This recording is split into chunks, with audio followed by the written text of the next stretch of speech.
Hello everybody, today I'm going to talk to you about my Kobolds deck. I have just finished playing this deck in ODOL tournament and I had a lot of fun. My match record isn't perfect. I won 2 matches, lost 4 matches, but even in these matches I managed to win some games. So it was a lot of fun for this particular janky build. I think it was a rather good result, and most importantly I had a lot of pleasure playing this deck. So let's go through the Manabase first. We have got 2 volcanics. This deck is obviously focused on red, so that's why we have got 9 mountains, which is actually not a lot, as you understand. We have got 4 cities, which is painful, but this deck is so fast that losing 1 life a turn doesn't really matter. 3 islands.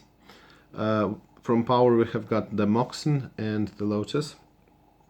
Then let's talk about the creatures themselves. So, of course, as you know, the beauty of Kobolds and their uniqueness is that they are a tribe that contains a lot of creatures that cost 0 mana. And they also have these kind of a loophole, I could say. They have this ability that they are made red, because normally obviously a card that costs 0 would be an artifact, but they are red, and it actually works to our advantage usually, because we can use, as you understand, Gauntlet of Might with them. So Kobolds are really a controversial tribe. Of course goblins are better, there is no doubt about that, but with Kobolds we have got these 3 guys.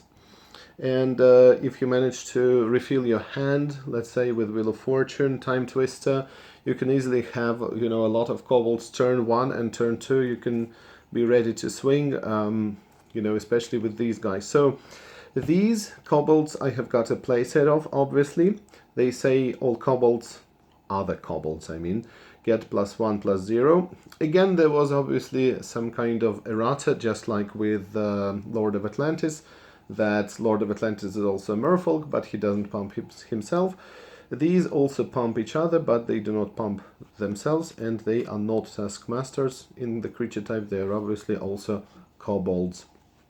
So this one is actually the only rare in this deck in terms of creatures. I mean, the only Kobold rare, and this card is quite expensive in terms of money, interestingly enough. And I have 2 of them. 1/2 first strike, and other Kobolds also gain first strike. So this is actually very important, this is very relevant when you have a lot of Kobolds, and even if they have 1 power but they all have first strike, your opponent will think twice before attacking you with Mishra or something like that. This is actually much better than you would think, and let's say if he just attacks, your opponent blocks with Sarah, and maybe you have Lightning Bolt. What happens? So first strike in such a big swarm decks, I think, is amazing. This Kobold is so random. This is +0/+1 and trample. So not really an offensive card, but gives trample. So strange. Trample was not very relevant, but a couple of times this card also saved me. And now we're getting to a very interesting feature of Kobolds, is that it is actually very difficult to count with them, because if we talk about, let's say, goblins, right? We all know that goblins are 1/1, and you have Goblin King then pumps them for +1/+1. That's pretty obvious, right? So you usually know, you just multiply the number of different factors that pump your creatures by 1, and you usually understand how it works. But with these guys, it's not really clear. I mean, this is 1/2, and this one gives +1/+0 to him, but this one gives +0/+1 to him, and also they pump this one, and also you have Gauntlet of Might, and also you have got Oriflamme, but it's only activated when it's attacking. So it is actually a deck where you have to count. And this is a bit clumsy. I never actually thought about this before I started playing this deck and playtesting it. That's a really interesting thing. And obviously you have to explain everything to your opponent, because, you know, some opponents are not really familiar with Kobolds. It's not a super popular tribe, but, you know, I think that people like this deck when they play it against me. I mean that this is quite unique. It's not something you see every day. So again, it was a lot of pleasure. Even though I didn't get to the top of the tournament, I still am really satisfied with it. So there is one more creature, Keldon Warlord. I was thinking about putting 2 copies, but then again I thought that maybe I could clone him. So obviously he can get incredibly big. His power and toughness equals to the number of creatures we've got, including himself, which is important, because in old school these creatures very often do not count themselves, but this one does. And in one of my play testing sessions he was 15-15. That was absolutely amazing. Never managed to get him that big in the tournament, but still the result is nice. I mean, I'm satisfied with the performance of this particular card. So how do we make these guys bigger? I have already mentioned that. We obviously have got Gauntlet of Might, and it would be nice to have a playset of these, obviously, but, you know, two is enough, obviously. And for the weaker card, we have got Orcish Oriflamme, which I always regret doesn't cost 1 colorless and 1 red, but then it would be, you know, much more playable and much better. And I also mentioned clones. This was actually my initial rationale for including the blue color in this deck, because obviously I wanted to have Ancestral, no doubt about that, but then I thought, what else can we get? And I mean, this is definitely the most important card in the deck, and I wanted to have more. I was thinking about, you know, maybe Dance of Many could have been nice, but for that we would need double blue, which is not really possible in a deck where blue is just a splash. So clones worked really well. Again, don't forget that clones also work against your opponent as a pseudo removal. They cast, let's say, Serra Angel. You also clone Serra Angel. Now you can trade, so it's a 1-for-1, and 4 mana. That's not too much. So I did play this card sometimes, cloning Taskmaster usually.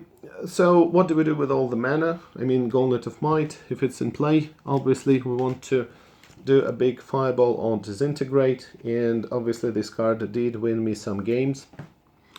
Yeah, I forgot to mention Sol Ring, obviously. Rather important, because again, we want to get a lot of fast mana, because we have got both Wheel of Fortune and Time Twister.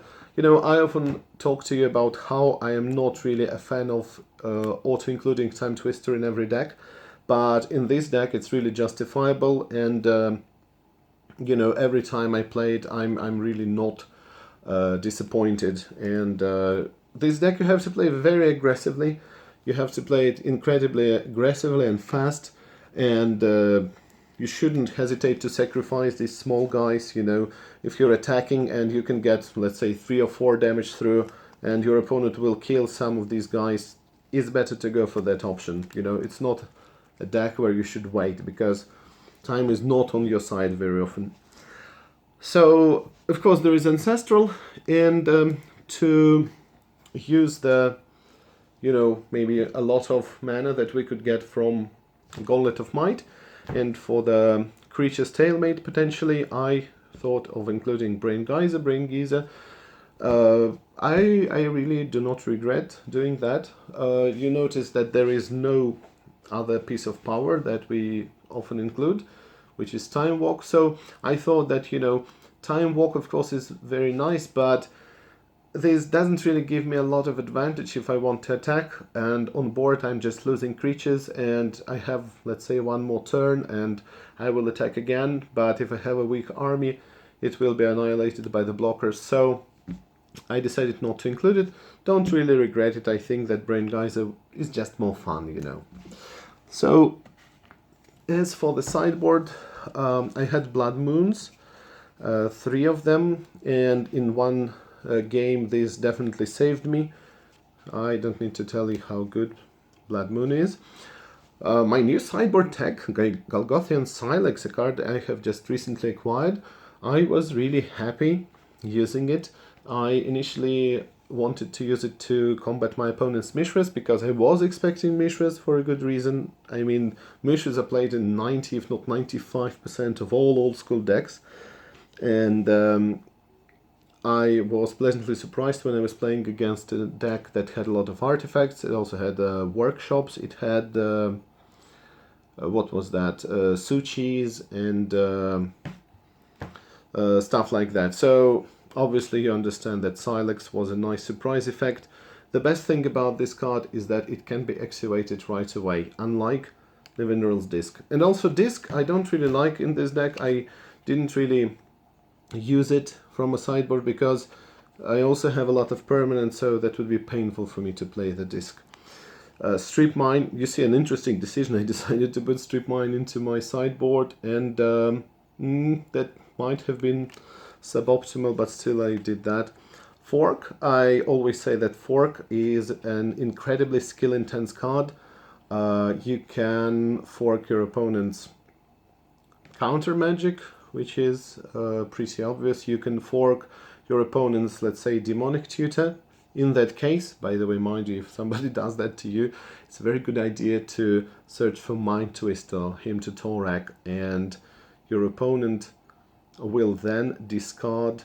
So, I mean, if you are playing demonic tutor, somebody forks it, it's a good idea to play Mind Twist on you, because you have just searched for a card.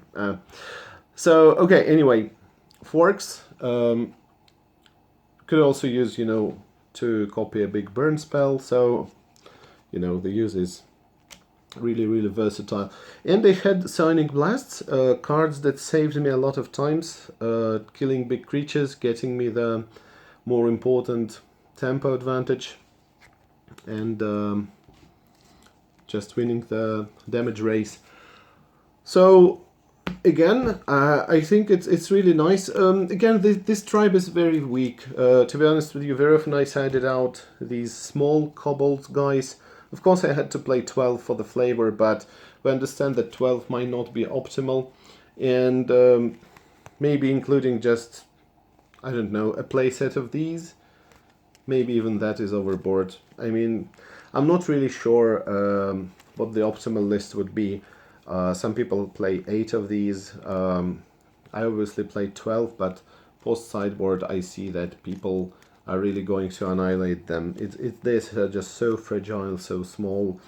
But again, it's a nice deck, and I would encourage everyone to play the decks that you like, and don't be afraid to experiment. Of course, you know, it's not really fair to say that I had a pretty good, again, for this kind of deck record, just because of Kobolds, because a lot of power cards helped me, and I had Blood Moon, I had Sonic Blast. These are obviously staples. So Kobolds themselves maybe are not so relevant in this particular deck, but still it was a lot of fun. And also ODOL was a nice tournament. I really, really enjoyed it. So thank you for watching. Play the decks that you like, and don't be afraid to get creative sometimes. It is really a lot of pleasure. Thank you for watching again, and I will see you soon with more brews. Bye.